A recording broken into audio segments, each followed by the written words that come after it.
Os celulares, né, as redes sociais são fundamentais, não é mesmo? Agora, difícil, né, imaginar a vida sem eles. Mas essas tecnologias que vêm a nosso favor também podem trazer problemas de postura. Isso mesmo. Sabe aquela mania que a gente tem de ficar assim, ó, digitando o tempo todo, não dá uma pausa? Pois é, essa tendência é que a gente acabe ficando curvado. Aqui comigo, o osteopata Dean Azevedo. Dean, bom dia, obrigada por ter vindo. Hoje está todo mundo assim, né? Você vê só as pessoas assim, de cabecinha baixa e atualizando o WhatsApp, rede social e por aí vai, né?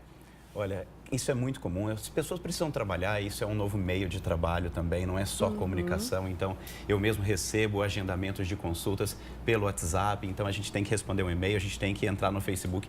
Tudo isso faz parte da vida atual. Só que quando a gente fala de postura, muita gente acha que a postura é uma questão só estética, né? É claro que a questão estética faz parte, é bem bacana você ter uma postura um pouco mais alinhada, isso devolve, né, para quem está vendo um aspecto visual interessante. Só que a postura, ela é especialmente funcional. O que é funcional? Para você enxergar melhor, você precisa de uma determinada postura. Às vezes a pessoa ela tem um olho dominante e existem músculos no olho, por exemplo, para fazer isso e isso. E se a pessoa tem um erro no músculo do olho, ela olha para as coisas assim. Ela olha assim. Isso. E quando ela vai olhar para baixo, além dela estar com a cabeça para baixo, ela está olhando assim. E isso vai levar a uma série de disfunções em músculos na base do crânio, em músculos da região do pescoço e tem mais ainda, ela ainda faz um movimento com os braços que a gente vai considerar como uma rotação interna. Então ela faz isso e isso. Então ela se fecha totalmente. Sabe o que é interessante? É que se a gente levar em consideração não só o aspecto físico, mas o aspecto emocional, é justamente isso que a gente faz quando a gente só está no nosso mundo. Quando a gente só presta atenção na gente mesmo. A gente se fecha aqui e olha para cá. Então a gente cria um mundo diferente quando a gente só olha para o celular, quando a gente só olha para o tablet, enfim, para alguma coisa assim. Isso é o olho. Mas tem pessoas que vão ter problemas posturais pela oclusão. Às vezes você está conversando, como a gente aqui agora. Então nós estamos conversando e eu tenho que virar a minha cabeça. A hora que eu viro a minha cabeça, o contato oclusal da arcada de cima com a arcada de baixo muda. E isso muda a tensão dos músculos do pescoço. Então, se você observar agora, você, para mim, por exemplo, você está com a cabeça levemente rotacionada, está um pouquinho assim. Isso é comum, infelizmente, porque não há uma conscientização da postura no aspecto neurológico também. Interessante. Talvez há mais de 10 anos, vamos considerar assim, acredito que sim, a pessoa, ela considerava a postura como uma questão musculoesquelética. Ou seja, a pessoa está assim, então basicamente vamos alongar aqui, vamos fortalecer as costas, ou antigamente, né, colocava uma vassoura atrás das costas e a pessoa, minha avó fazia isso com a gente pelo menos, colocava e andava assim. Então isso é uma visão musculoesquelética que está correta, só que ela não é exclusiva, não é única. Então hoje em posturologia, que é uma área específica de pesquisa, principalmente vindo da França para o Brasil, nós temos que analisar o olho, nós temos que analisar a oclusão, nós temos que analisar a pisada no chão e temos que analisar o labirinto, né? Na realidade, quando nós estamos em desequilíbrio, todos os nossos músculos da coluna têm uma adaptação. Então, isso é um tônus muscular postural. E às vezes isso muda conforme a pisada, a oclusão. Tem pessoas que trocam óculos, põem uma lente multifocal, põem uma lente bifocal e começam a desenvolver dores de cabeça ou problemas posturais por isso. Tem pessoas que precisam de uma palmilha, porque tem uma perna um pouquinho menor que a outra, que esteticamente não dá diferença, a pessoa não manca. Mas na finalização da postura, um ombro fica mais alto, a cabeça fica torcida e ela começa a conversar e olhar assim. Agora, Dean, a gente até falou que essa questão de você falou, né, de voltar-se para o mundo aqui e o nosso pescoço está ficando diferente, a gente está se curvando mesmo. E como é que a gente toma consciência disso tudo, já que se trata, pelo que você explicou para a gente agora, de um trabalho praticamente multidisciplinar?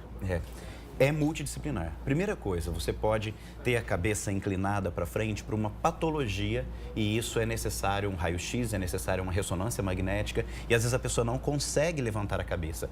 Porque no natural do pescoço, que é a coluna cervical, é uma curva para frente.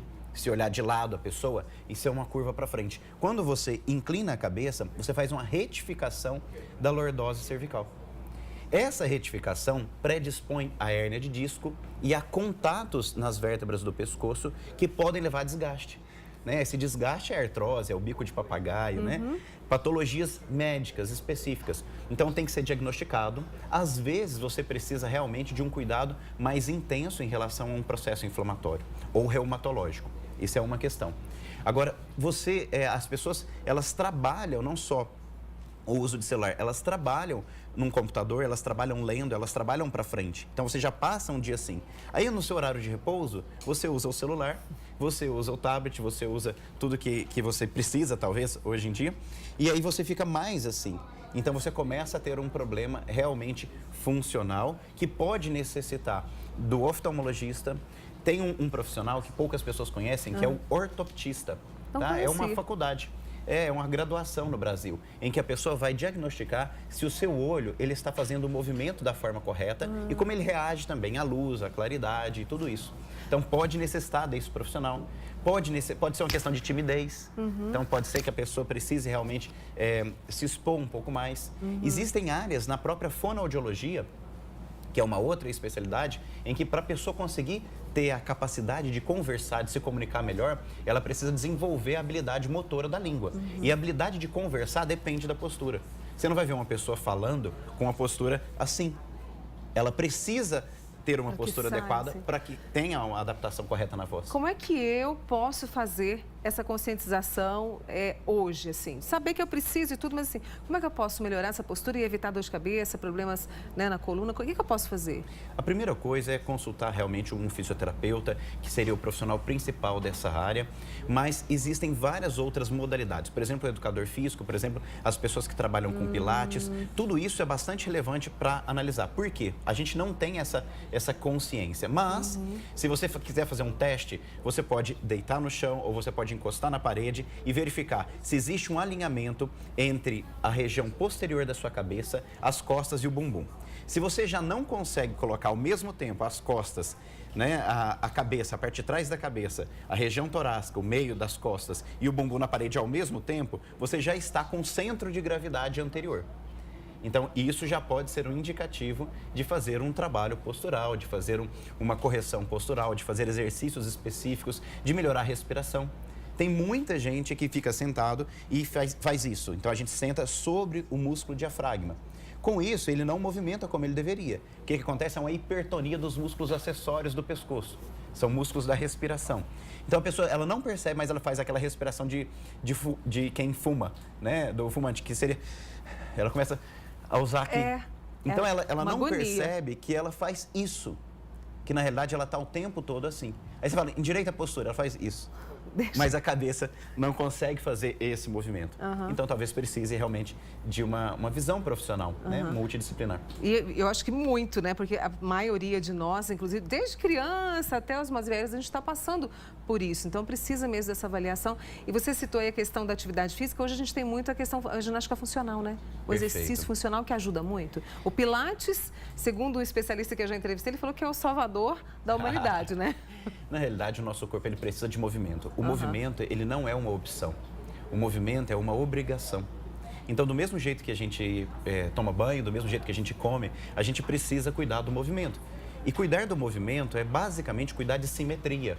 Você movimenta do mesmo jeito do lado direito e do lado esquerdo, para frente e para trás. Roda para um lado e roda para o outro. Quanto mais simetria a gente tem no movimento, mais funcional a gente é. E a postura é uma questão funcional. Nós não estamos falando só de estética, nós estamos falando do seu desempenho quando você está de pé, quando você dá uma aula, se for professor, quando você dá uma palestra, se for um palestrante, quando você, na verdade, se comunica com o mundo. Então, a sua imagem não pode ser a mesma se você está torcendo. Exato. Então, nós estamos falando de uma questão funcional. Numa característica de avaliação funcional, que normalmente é feito, pode ser feito por médicos, pode ser feito por fisioterapeutas, pode ser feito por educadores físicos, você pode estar envolvido com uma disfunção num parâmetro maior do que o outro.